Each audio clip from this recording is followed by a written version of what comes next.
Hey, Being at Work listeners, you know that our goal on this show is to bring you daily leadership insights, digestible little chunks that will uplift and inspire.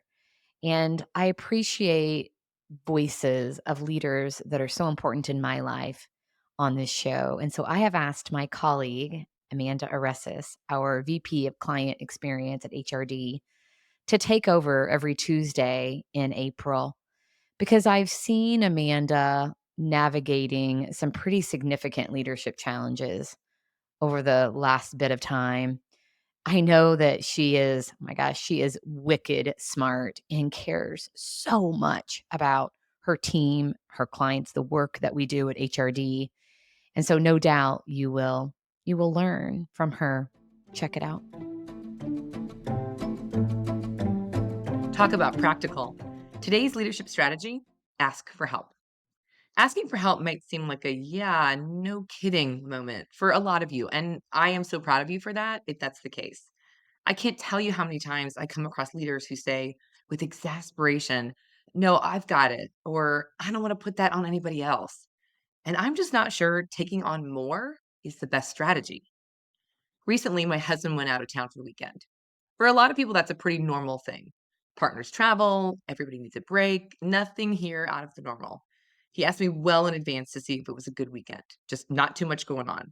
We checked the family calendar and it was relatively free at the time. Closer to his departure, though, piano lessons got shifted to Saturday. Gymnastics was confirmed for Saturday. A mom reached out about a birthday party on Saturday. A soccer game was scheduled. And of course, why not just throw in a play date to close out the day? Our empty calendar was now a Tetris game of calendar invites and reminders. Now, here's the gift. It was such a scheduling disaster, I knew there was just no way I could do it alone. It was probably the best realization I could have had. When this mom reached out to ask if Eleanor, my 6-year-old, could come for the birthday party, I said, absolutely. And can Ellis, my 4-year-old, also come? And also, after the party is done, can you please drop them both off at my house? And guess what? How did she respond? Of course. And is there anything else I can do to help you while Ian is out of town? I could only do it all because I had the help of people around me. My mom was recently visiting and helping out with our annual Easter hunt, which is really a scavenger hunt that we do around the house with clues and prizes at each location.